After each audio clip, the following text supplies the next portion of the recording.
You're listening to Empyrion's podcast, Benefits and Beyond. This podcast is a collaborative production involving both artificial intelligence and human creators, blending machine-generated and human-curated content. All right, so let's dive into something I bet is probably top of mind for a lot of you out there right now. Okay. How to build a benefits package that actually attracts and keeps great employees, especially, right? Yeah. And we've got multiple generations all working together. It's a huge challenge right now. I think a lot of companies are really facing this. Oh, absolutely. The old one-size-fits-all approach just doesn't work anymore. No, it doesn't work at all. And so that's where I think this article from Empyrean really comes in, tailored to taste designing benefits for a multi-generational workforce. I love that title. They published this just this past January, and they use this really clever analogy of like designing benefits, like you'd create a diner menu. Oh, that's clever. Yeah. It's a really great way to think about it because just like any good diner needs those core staples, you got to have your coffee, you got to have your eggs, right? There are certain benefits that are just universally expected, like you have to nail the basics. Okay, so what are those like bread and butter benefits in today's world? Well, I mean, the obvious, health insurance. Right. But things like short-term disability and wellness programs, those also have like really consistently high enrollment rates, regardless of what generation we're talking about. Yeah. And I think it just makes sense. Like everyone wants to know that they're covered if something unexpected happens. That makes a lot of sense. It's like that feeling of security everyone wants, whether you're just starting out or, nearing retirement. Exactly. Yeah. But here's where things get really interesting. Okay. Just like, diner patrons might order different items. Each generation kind of has its own flavor when it comes to what benefits they're looking for. Ooh, okay, I am hooked. Tell me more about these generational differences. What's Gen Z craving these days? So they found that 47% of Gen Z employees are enrolled in pet insurance. Wow, that is almost half. That's a lot, right? Does that surprise you at all? I mean, it just speaks volumes about what their priorities are, right?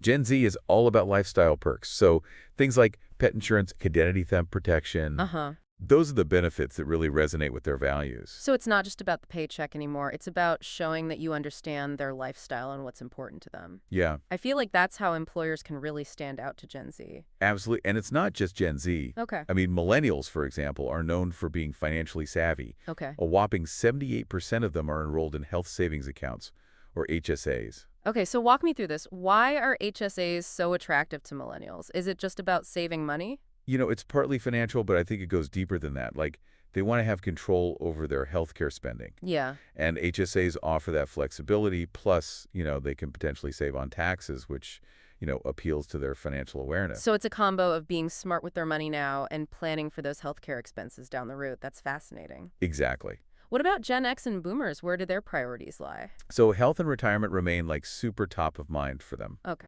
The article shows high enrollment in HSAs for both over 83% for boomers. Specifically, vision insurance is a big one, 69% enrollment. Makes sense as we age. Yeah. Things like healthcare and financial security naturally become more important. Totally. Yeah, you're thinking about that long game at that point. But the article also mentions this trend of non-traditional benefits gaining popularity. Right. It's like how a diner might add new trendy dishes to its menu to stay current. I love that. Things are changing. Okay, so tell me, what are some of these new menu items in the benefits world and who's ordering them? Well, we already touched on pet insurance, right? Right. Which has seen like a 40% jump in enrollment among Gen Z and millennials just in the past 3 years. Wow. Clearly, furry family members are a big deal for them. It's more than just a pet, right? It's peace of mind knowing you can take care of them if something happens. Exactly. Yeah, I can see why that would be appealing, especially with vet bills being what they are these days. Oh, for sure. And then you have things like identity theft protection, where enrollment's up 35% in 2 years. Okay. I mean, with so much of our lives online now, that sense of security is becoming essential for like everyone. Right. But younger generations are really feeling the impact of that. It's like a whole new world of things to worry about, right? Yeah. What else is gaining traction? So financial planning benefits are huge right now. Okay. Particularly for Gen Z and millennials. Okay. Think things like debt management support, especially with student loans being such a burden. Enrollment in this category is up 25%. So it's not just about offering a salary anymore. It's about helping employees navigate the real-life financial pressures that they're facing. Right. That's smart. It's about recognizing that employees have lives outside of work. Yeah. And those lives, can impact their performance. So by offering these kinds of benefits, companies are essentially saying, like, we see you, we get it, and we're here to support you. It's almost like a new kind of loyalty is built, right? Yeah. Like they're investing in their employees' well-being on a much deeper level. Absolutely. And that brings us to kind of a crucial point that Empyrean emphasizes, which is customization. Okay. Just like a good diner will accommodate, special order. Yeah. A truly successful benefits program needs to be flexible and adapt to individual needs. So how do you actually do that? Do you just let employees choose whatever they want? Well, it's not quite that simple, but, the data shows that different generations are kind of gravitating towards different newer options. Okay. So, for example, Gen X has a 34% enrollment rate in critical illness insurance. Interesting. That tells you something about their priorities. Right. They're probably at a stage in life where they're thinking more about those what-if scenarios, especially if they have families to protect. Precisely, they're looking for financial safety nets if a health crisis hits. Right. And then you have Gen Z, who are all about those lifestyle-oriented benefits that we talked about. Right. 35% enrollment increase for identity theft protection and a 39% enrollment rate for vacation benefits. It sounds like they're really prioritizing experiences and protecting their digital lives. Yeah. Yeah, I guess vacation benefits make a lot of sense when you're younger and maybe haven't built up as much paid time off yet. It's about understanding where each generation is coming from and what matters to them at that point in their lives. It really is. Yeah. So it sounds like Empyrean has kind of figured out this formula for creating a benefits program that people are actually excited about. Yeah. Did they share their secret sauce? They did. They lay out a 5-step plan for designing a benefits program that really hits the mark. Okay, I'm ready for the recipe. Break it down for me. So first up is what they call season with communication. Okay. And it's about using data, like, the enrollment numbers we've been talking about, and combining that with storytelling to make benefits relatable and engaging. So instead of just sending out, a boring benefits handbook, Right. you're making it come alive for people. I like that. Exactly. Well, next. Preps financial literacy tools. Okay. This is all about educating employees on the ins and outs of things like HSAs. Okay. A lot of people, especially younger generations, might not fully understand how they work or the long-term advantages. Yeah, you're kind of offering a little financial education alongside the benefits themselves. Exactly. You're empowering them to make informed choices. Yeah, I like that. The third step is offer a tasting menu for wellness. Oh, I love that visual. Yeah. So instead of just offering 1 or 2 generic wellness options, Right. you're giving employees a chance to explore and find what suits their individual needs. Right. Maybe some people love fitness classes, while others are all about meditation apps. It's about catering to those different tastes and recognizing that wellness means different things to different people. Makes sense. Okay, what about steps 4 and 5? Okay, step 4 is where those trendy benefits come into play. Okay. They call it introduce non-traditional pairings. Okay. So it's about highlighting those unique offerings that employees might not even realize they need or want. Right. So how do you sell them on that? What's the strategy there?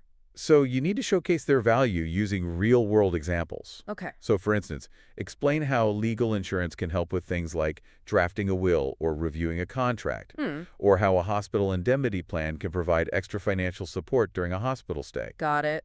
It's about making it tangible. I like that you're painting a picture of how these benefits can actually make a difference in their lives. Exactly. And then finally, you have use personalized plating. Okay. This is where you really tailor your communication to resonate with each generation's values. So you're speaking their language. Yeah, give me an example. Yeah. For Gen X, you might emphasize the stability and preparedness aspects of HSAs and retirement savings. Okay. For Gen Z, you might highlight the flexibility and lifestyle perks of things like student loan assistance or remote work options. You're connecting the dots between the benefit and what matters most to that generation. Yeah. Really smart.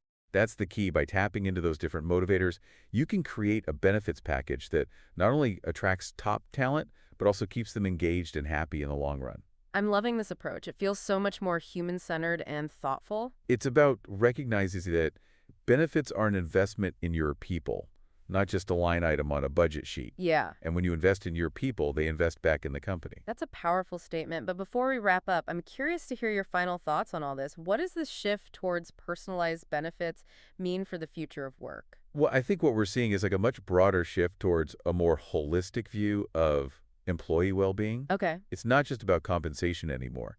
It's about creating a work environment where people feel supported, valued, and empowered to thrive in all aspects of their lives. It's about seeing the whole person, not just the employee. Exactly. And this trend is only going to accelerate as Gen Z, the most diverse and tech-savvy generation, yet takes center stage in the workforce. Oh, yeah. I mean, they have high expectations. Yeah. And they're not afraid to ask for what they want. So what unique challenges and opportunities do you see arising as Gen Z kind of becomes that dominant generation at work? Well, we already know they prioritize things like mental health support, student loan assistance, flexible work arrangements. Mhm. They also value purpose-driven work, and they want to feel like they're making a difference. So companies are going to have to adapt, their benefits and culture to attract and retain this new generation. Absolutely. It's a fascinating challenge, and it will be interesting to see how companies respond. Yeah. One thing's for sure, though, the companies that embrace this shift towards personalization and holistic well-being Yeah. will be the ones that thrive in the years to come. That's a great point.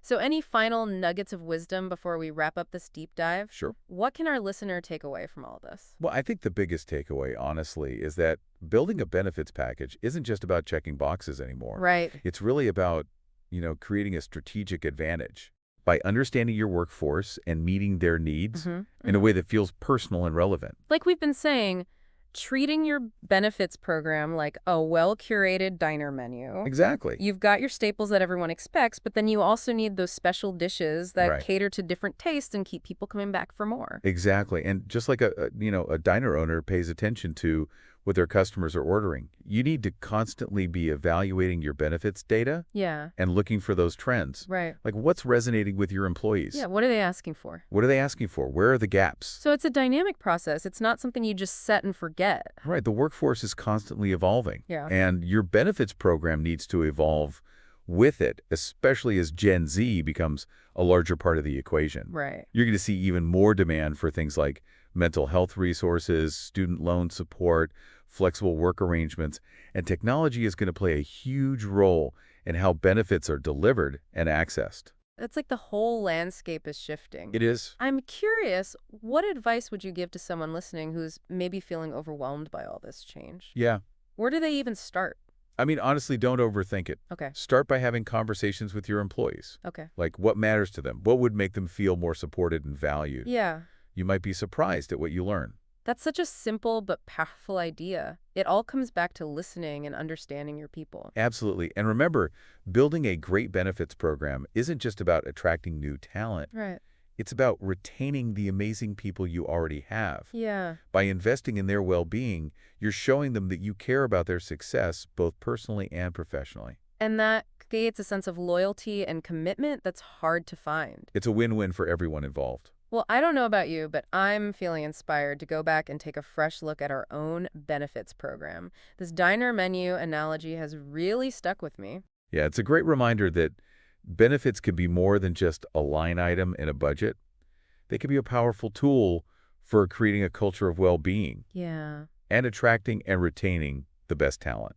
I think that's the perfect note to end on. So to our listener, we hope you found this deep dive insightful and maybe even a little bit motivating. Yeah. Remember, creating a winning benefits program is about more than just offering the right perks. It's about understanding your people, adapting to their needs, and building a culture where everyone feels valued and supported. And if you're hungry for more insights, be sure to check out that full Empyrean article. Yes. It's packed with great information. Until next time, keep learning, keep growing, and keep diving deep. Thanks for joining us today. If you enjoyed this episode, please subscribe and follow us on LinkedIn. We'll be back with more great content in our next episode.